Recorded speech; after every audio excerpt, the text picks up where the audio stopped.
When you think of the Blue Hills, you might think of taking leisurely walks with friends and family. But for some people, the Blue Hills is an amazing training ground for some pretty intense athletics. Today, you're going to hear this perspective of an ultra marathon runner who primarily trains in the Blue Hills. I'm Judy Laird-Jacobs, the Executive Director of the Friends of the Blue Hills, and I'm here with David Dobrandt, who is an avid runner, as well as the incoming president of the Friends of the Blue Hills. And if you want to vote him in and see other people who love the Blue Hills, I encourage you to come to our annual celebration October 5th in Milton. We'll talk about that in a little bit, but for now, if you would be willing to put in the comments whether or not you exercise in the Blue Hills, whether you come to the Blue Hills for exercise. A yes or no would be great, and if you'd let us know what you do, that would be even better. If you have any comments throughout this live video, just leave them in the comment section, and you can also leave comments during the replay. This is the second of our Facebook Live videos called Blue Hills Alive, and we hope you join us next week, Tuesday at 1 p.m. And the following week, there'll be 2 more that's left. So David, can you start out by letting us know what is an ultramarathon and what got you into running such long distances? Sure. Yep. So first, Judy, thanks for having me, and thanks for watching this today on Facebook Live. So I'm Dave Dobrandt. I'm on the board and I'm the incoming president, so it's my pleasure to be here. So I'll sort of reverse that. The reason I got into running long distances, I moved to Milton in 2002. We had a 6-month-old daughter, and all of us, when we get out of college and post-college activity, we get away from exercise. So what I found was when we moved here, I was not as healthy as I wanted to be.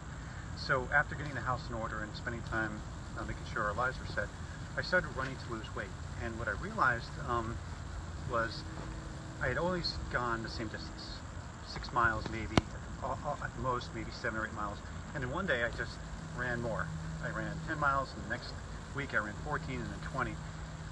And the weight came off, and what I realized is I loved being out there.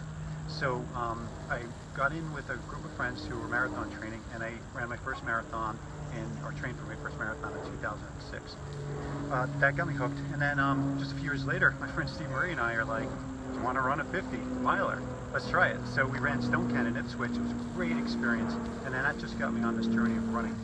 So an ultra marathon is technically anything over 26.2 miles, so that's a marathon level. So if you run 27 miles, technically you wouldn't run an ultra marathon. Most people think of the 50K distance, which is 31 miles, 50 miles or a 100-miler as the standard for ultra running. So I do all those distances. I typically do one of those a year plus a marathon. And then at this point I've run about 20 ultras as well as some adventure distance runs like the Grand Canyon Double Cross. Great. So you do a lot of your training in the Blue Hills. What are some of the challenges of running in the Blue Hills? Yeah, fortunately I live about 1.5 miles from one of the trailheads, the one by the Boy Scout camp. And I run about 3,000 miles a year, and probably at least half or 2/3 of that is here in the Blue Hills. 7,000 acres, 125 miles of trails, access to bathrooms and water. You can park your car anywhere in the Blue Hills, so you can leave food or change your clothes or something.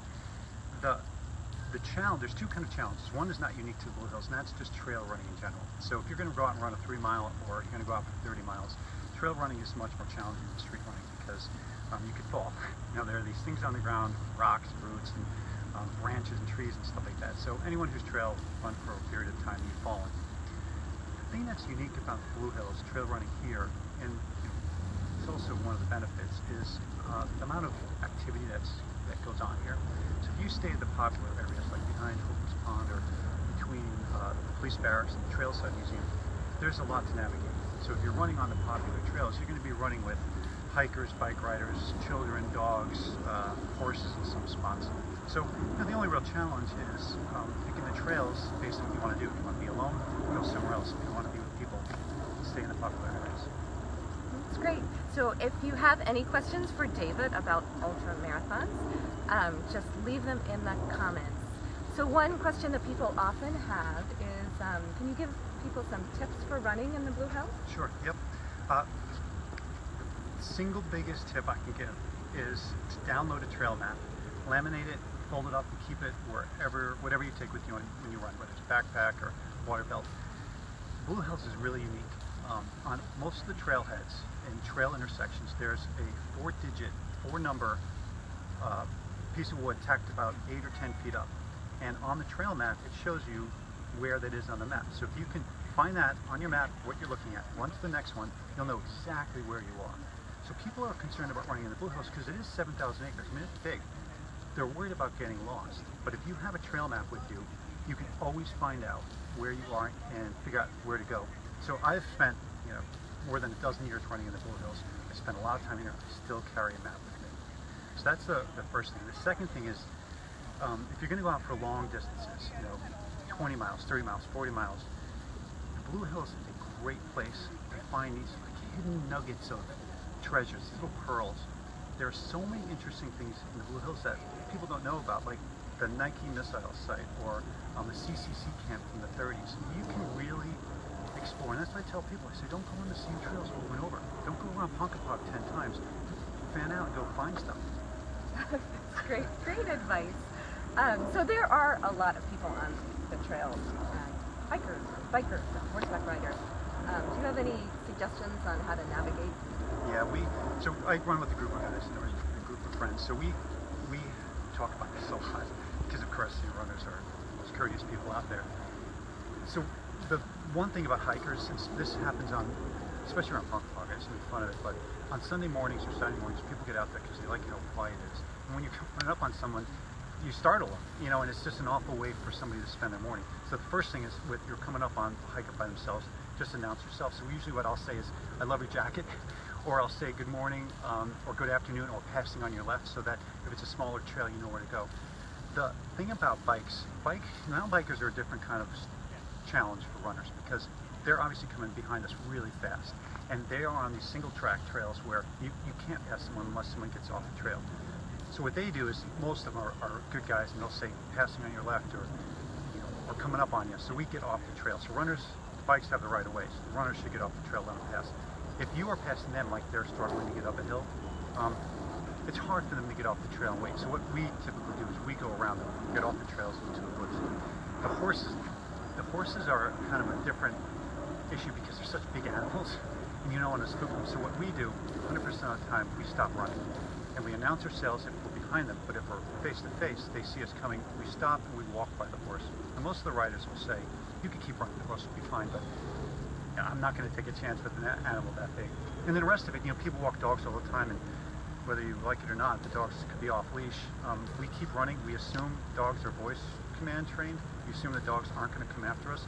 Some of the puppies will want to play, and you have to worry about tripping, but it's not the end of the world. Yeah. Wow. A lot to think about when you're out on the trail. What's the hardest trail you've ever run? Yeah, for anyone who's hiked here, Skyline Trail, it's the Blue Trail, is a section of it are unrunnable, to be honest. It's a great challenge, but it's really technical. It's very rocky. To really get speed, at least for me, I'm not as skilled of a trail runner as some other people. I can't fly in it. And typically when I get out here, I want to get some speed, and I want to run for a long period of time. And the Blue Line, the Skyline Trail, it's just too technical for me to run, so that's a challenge. Do you have any favorite trails that you like to run? So in 2013, the mountain bike guys built a trail from Chickatawba Road, and I think the marker is 2153, and it's this gentle switchback up to Buck Hill. Now Buck Hill is my single favorite spot in the Blue Hills. I tell people, there's one thing you're going to do if they're from out of state. Go to Buck Hill. So the switchback is just this gently switchback, single track. It's pretty. It's not too challenging, so hikers can bring their kids up there. So getting up there, you can run the whole way. It's about a mile, and then running down, you can really have some fun by hopping over the rocks and the trees and stuff. It's a great run. So what's the coolest thing you've ever seen in the Blue Hills? You've been all over. Been all over. We've never seen anything that shouldn't be in it. Something that a human would have brought in, like an old car. Up in Willowdale State Forest, and Stonecat, there's a car in the middle of it that's been there for like 4 years. So you don't get any of that. I call it nonsense, but you don't get like dumping. one thing we did see, which I didn't think I ever would, we were running from our house, going down Blue Hill Park, we crossed Canton Avenue, so we were on Unquity, just past Woolen's skating rink, and off on the left, you might not know this, but there are trails that lead up there. And, you know, it's DCR land, but it's not deep until you get to the houses or the town farm. So my friend Steve and I were up there, and we, you know, had time, miles to go, so we just took off up the trail. And a couple hundred yards in, we saw this black cat off into the woods, kind of like slithering. It was kind of large, and we stopped and we looked over, and it was a fisher cat. So you know, I've seen plenty of wildlife in the Blue Hills. I had no idea that there were fisher cats there. So we stopped for about 30 seconds, and it stood up, and it looked at us, and it just kind of stood there next to a tree.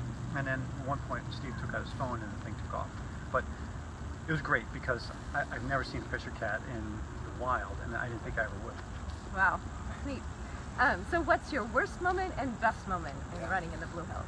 So there aren't a lot of bad moments, to be honest. I mean, I just love running. I love the whole aspect of being out there and away from cars and the street lights and stuff.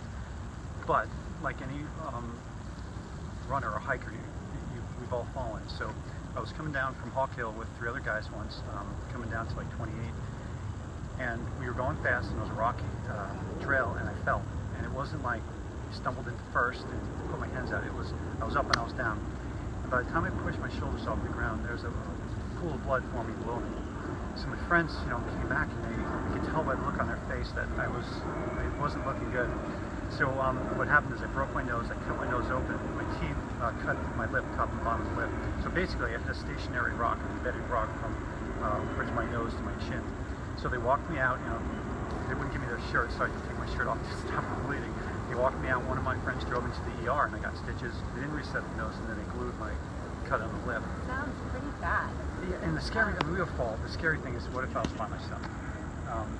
But if I was by myself, I probably wouldn't have been as careless and not looking at my feet.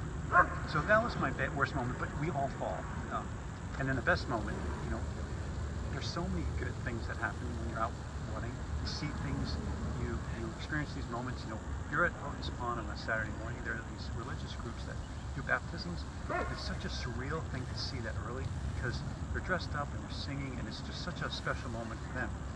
But the one, if I could capture one moment, you know, and bottle it and keep it on the shelf and take it down, it was this one time, probably 3 years ago. It was a late winter snow, and so it was a heavy snow that got onto every branch and twig.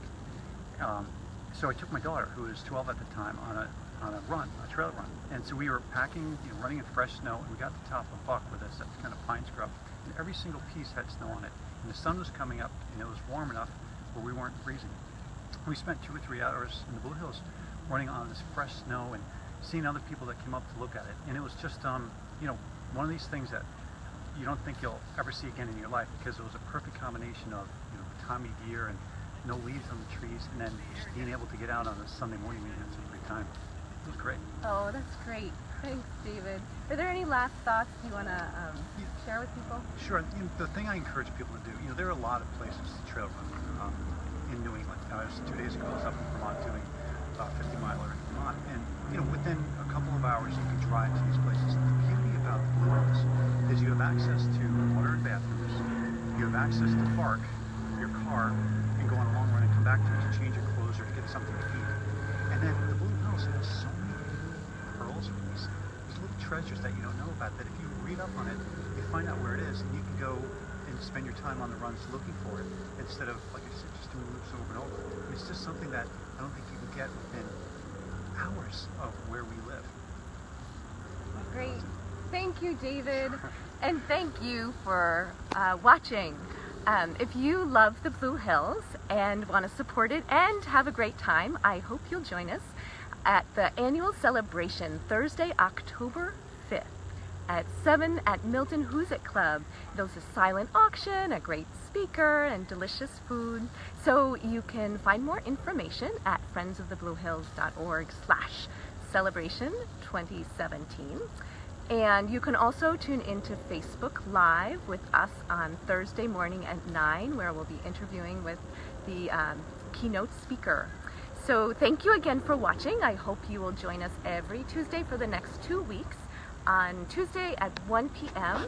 Next week, we will be talking to an expert botanist who will talk about some pretty unique plants that live in a part of the park that some people have never visited. So hope to see you next week, next Tuesday at 1 p.m. and thanks again for watching.